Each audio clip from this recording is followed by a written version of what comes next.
Pretend you didn't see the title of this particular episode and very, very quickly tell me which player, all other things being equal, history, precedent, reputation, which player would you take off the power play?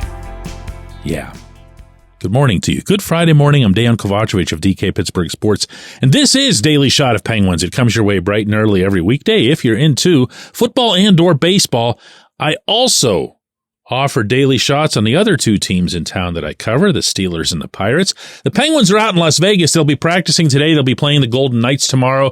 Short trip and yet a long trip because they're all the way out in Nevada, and after that, they'll migrate downward to Arizona to face the Coyotes before returning home. The power play has kind of quietly slinked. Is that the past tense of slink, or is it slunk? Slunk sounds weird. Let's say slinked. Or how about this? The power play has quietly regressed over the past month or so, ever since it had the breakout from the horrible streak that it endured a couple months ago. And along the way, it kind of feels like it's just been accepted. Not on the inside, of course. I just mean the rest of us. It feels like it's this is just the way it's going to be. And they have, to their credit, come up with some real answers at times. They have altered their approach. They have been a lot more aggressive in just getting the puck to the net. Erik Karlsson in particular, I think, has been effective at that, and he still doesn't do it often enough. But you're seeing almost everyone who's involved with the top unit making a concerted effort to go to the net, both in terms of moving the puck there and in terms of moving bodies there. All except for one. And you're seeing them do the perimeter thing. You're seeing them have a pretty healthy amount of motion, and you're seeing them be mostly responsible with a puck, not just firing it around the boards and having it come all the way out of the zone or trying to constantly thread the needle through the box through a whole maze of sticks of talented penalty killers who are trained to pick those things off, all except for one. I am not here to pounce on Evgeni Malkin with every slump. I'm not one of those. I've never been one of those. And to be honest with you, my stomach kind of turns at those who do that on a regular basis because it tends to feel like isolating on the Russian, which is an old-time hockey thing that really should be stuck somewhere in the distant past. But he hasn't been good, like at all, on the power play. I could point out that over the past 9 games, he has 1 goal overall, meaning at any strength, but it's probably more appropriate to point out that he has 1 power play goal over his past, sit down for this, 31 games. And if Geno isn't scoring, and he is principally assigned to a gunner's role on that unit, and that's where he is. He's on that right flank. They're looking to set him up for that one-timer. And you know what? When it connects and it beats the goaltender and it comes flying off of that twine back out of the net, it is a beautiful thing. And you are reminded of who he is and what he's accomplished, including on the power play. But it's not happening much at all anymore. Part of the reason for that, I believe, is that he's just not been scoring goals. He hasn't been taking many shots. He's at around 2 or 3 shots per game over the past 7. So he hasn't been getting it to the net the way you'd like and the way he needs. He's always needed. That's one thing that's never changed about him from the day he arrived here as a 19-year-old. He always needed to score goals to fuel the rest of his game. Assists didn't do it. It always had to be goals. And when he dries up, a lot of his game dries up because he carries it around with him. He wears it on his sleeve as he goes out there on the power play, and it affects everything because one irresponsible pass or misfired shot, it's out of the zone, you cost yourself a quarter of your power play. It's going to take you 20 seconds, 30 seconds to reset. It's frustrating. It is. It's frustrating to watch. I can imagine how frustrating it is for all involved, especially since now they've got Ricard Raquel back and he's doing well, and you would think that there'd be a boost to the power play.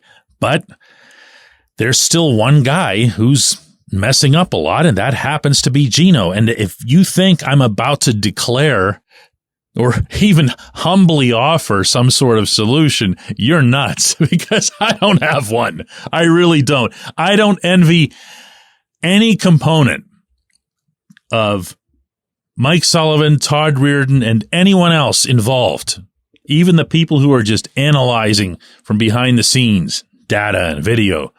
I don't envy any of them being connected to this power play, because they really don't have a whole heck of a lot to do with it. Yes, of course, Sullivan ultimately decides who's on it, who's on one, who's on two. But that's really it. I got to share with you, the other day I was in Cranberry covering the practice, and there was a point in the session where Reardon just said, listen, this is all we're going to do here. Power play 1 at one end, power play 2 at the other end. Sullivan wasn't there because of the birth of his first grandchild. So what you had was a situation where you would think Reardon would just kind of take over, right? I don't mean the team. I mean at least the power plays, which are his thing. And what ended up happening, Reardon stood at center ice. The 5 guys on power play 1 huddled like football, almost football style. They weren't hunched over, but they were, the 5 of them all gathered away from Reardon and away from everybody else while all activity stopped, waiting for them to figure out what they were going to do. That's who runs your power play, Pittsburgh, okay? That's just how it is. I don't think even the most intense fans of this franchise realize the extent to which the players run the power play. And if it keeps going like this, you can be very sure that it won't be the players who change the personnel. That has to happen at the head coach level. When we come back, J1Q.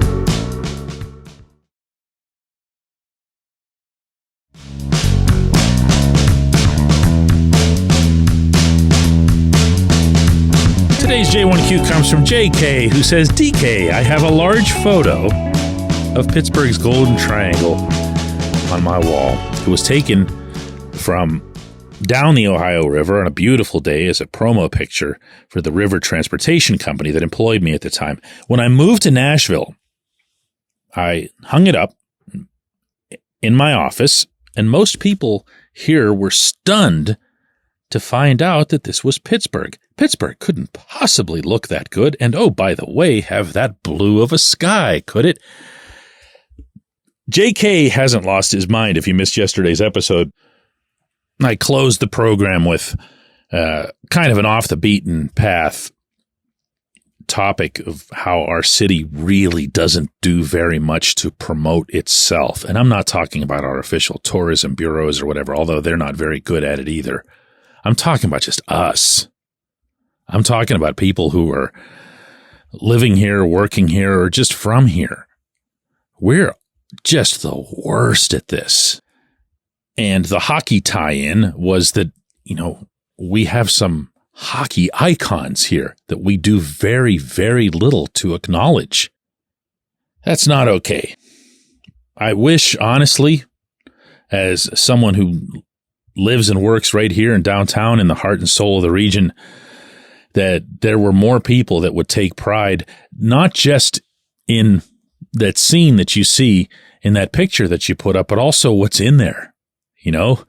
I'm really fond of saying anytime somebody asks, what's your favorite view of downtown? There's always somebody who tries to be clever and say, well, there's this thing when you come down the Parkway North and you go around the one bend and you look and you see the Veterans Bridge, and it's whoa. And it is. That's actually a pretty nice view. You can talk about how it looks from the south side slopes. Mount Washington is the famous one. The West End overlook is probably right behind it. There's a graveyard up on Spring Hill that's so high altitude-wise that it's almost level visually with the top of the US Steel Tower. Unbelievable view of the city. And yet my answer is always that the best views of downtown are from within downtown. When you come down here and see what the architecture is like, what the parks are like, what the people are like. Now, I say that, or I'll write that, and, you know, in another city, they'd go, yeah, man, I agree with that. That's awesome. Yeah, that's my city. I love that. Here, you say it and people just dump all over you, or they think you're some kind of weirdo. Not everybody, but a lot of buddies. Which is ironic considering we also get all gushy and mushy anytime somebody from the outside has such an observation.